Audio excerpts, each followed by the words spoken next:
은혜와 사랑이 풍성하신 하나님 감사합니다. 마라나타 복음방송 세계 전파되며 아버지 하나님 이 시대를 이끌어갈 수 있는 복음방송 될 수 있도록 역사해 주시옵소서.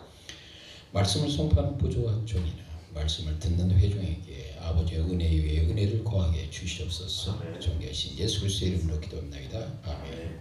오늘 본 말씀은 에베소 4장 13절에서 16절까지인데 13절 한 절까지만 하겠습니다. 에베소 4장 13절 우리가 다 하나님 아들을 믿는 것과 아는 일에 하나가 되어 온전한 사람을 이루어 그리스도의 장성한 분량이 충만한 데까지 이르리니 아멘. 그리스도의 장성한 분량이라는 제목을 가지고 함께 하나님의 말씀을 나누기를 원합니다. 우리가 이렇게 장성한 분량이 된다는 것 하루아침에 된 건 아니죠. 그래서 하루아침에 되는 거면서 우리 믿음과 우리 신앙이 어떤 추상적이나 관념적에 이렇게 머무르게 되면 진정한 영적 성장을 이룰 수가 없습니다. 주님께서 우리에게 원하시는 것은 하나님의 생명의 말씀이 우리 마음판에 새겨진 것을 원하신다. 그래서 에레미야 31장 33절에 하나님께서 우리에게 세월 언약이 바로 우리 마음에 기록하게 하신다. 그리고 하나님께서는 우리 하나님이 되시고 우리는 바로 하나님의 백성이 되게 하신다고 했습니다. 이런 주님께서 약속을 믿고 호세아 선지자처럼 우리가 여호와를 알자 심서 여호와를 아는 것처럼 하나님을 아는 것과 믿는 것에 하나가 돼서 온전한 사람이 되는 부분 주님께서 우리에게 원하시는 부분입니다. 그러나 이 시대에 우리가 이 시대에 더군다나 이 시대는 어떤 시대입니까? 바로 은혜 시대입니다. 그러나 이 은혜 시대가 지나가면 어때요? 믿음의 핍박 시대가 다가오고 있습니다. 그래서 더욱더 우리 부분에 대해서 하나님에 대한 신실한 믿음과 신앙이 바로 하나가 되는데 더욱더 우리가 전심전력할 필요가 있지 않을까 그런 부분입니다. 그렇다면 하나님 아는 것과 믿는 것에서 하나가 되기 위해서는 우리 신앙에서 우리 인생 여정에서 무엇이 필요합니까? 바로 진리에서 뿌리가 내려진다는 것입니다. 시편 기자의 고백처럼 여호와의 말씀을 완전히 우리 영혼을 소생케 하고 여호와의 증거는 확실하게 뭐하니까 우둔한 자로 지혜롭게 한다고 하죠. 여호와의 교훈은 정직해서 우리 뭔가 마음을 기쁘게 하고 여호와의 계명은 순결해서 뭔가 우리 눈을 밝게 한다고 했어요. 자, 이 말씀은 정말로 시편의 23편처럼 내 영혼을 소생시키는 주님 앞에 우리 삶의 자리에서 넘어지고 쓰러진 자리가 너무나 많이 있잖아요. 그런 자리에서 주님께서 우리 쓰러진 자를 다시 일으키기 위해서는 반드시 무엇입니까? 주의 말씀 붙들어야 돼요. 그 말씀 우리 영혼을 소생케 하시옵소서. 이 시대에 어떠한 허탄한 세상의 자랑거리나 이런 거짓된 것에 대해서 우리가 흔들지 않거나 요동치 않게 해서는 그 진리가 우리 부분에서 뿌리를 내야 되니까 그 말씀의 깊이, 그 말씀의 높이, 말씀의 넓이, 말씀의 길이가 우리 신앙의 자리에서 확고하게 자리를 잡아야 된다는 얘기죠.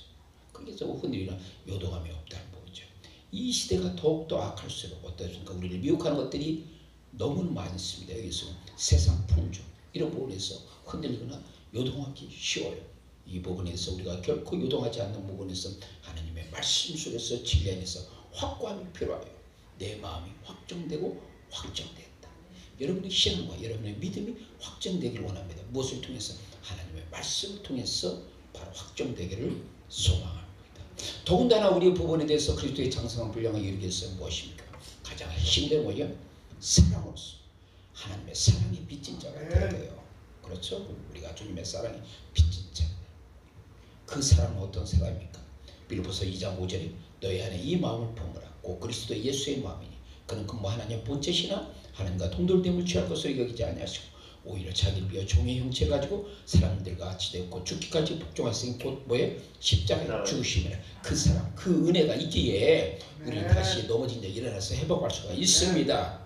우리가 이제 죄인됐을 때 그렇게서 우리를 사랑하심으로 하나님께서 우리에 대한 자기 사랑을 확증하신다고 그랬어요. 그 사랑이 우리를 넘치지 않나요? 누가 우리를 그리스도의 사랑에서 끊으려 환난이나 공고나 핍박이나 기근이나 적시나 위험이나 가리나 내가 확신하니 사망이나 생명이나 천사들이나 권사자이나 능력이나 높음이나 기쁨이나 다른 어떤 피조물이라도 우리 그리스도 안에 있는 하나님의 사랑에서 끊을 수 있다 없다? 없다. 그 사랑, 끊을 수 없는 그 사랑이 여러분을 강권하고 있다면 여러분의 사랑이 빚진 자는 그걸 묵하면 우리가 여러분의 믿음에서 성장할 수가 있어요.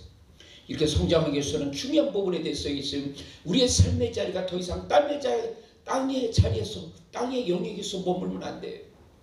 왜? 땅의 열무에 먹이 되면 땅의 모든 것을 육신의 전혀 안목이 되면 이생이 사는 게 빠질 수밖에 없잖아요.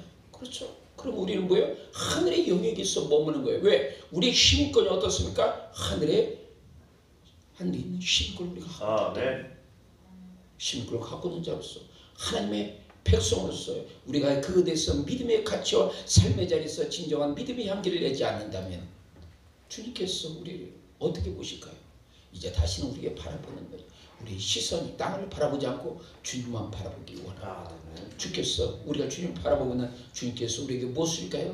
주님께서 주의 마음을 우리에게 주십니다. 주님의 뜻을 우리에게 깨닫게 해주십니다. 아멘. 그렇다면 우리가 날마다 우리의 삶 속에서 더욱더 주의 뜻대로서 나갈 수 있고 승리할 수가 있습니다. 궁극적으로 우리가 그리스도의 장성한 분량이 있으면 어디까지?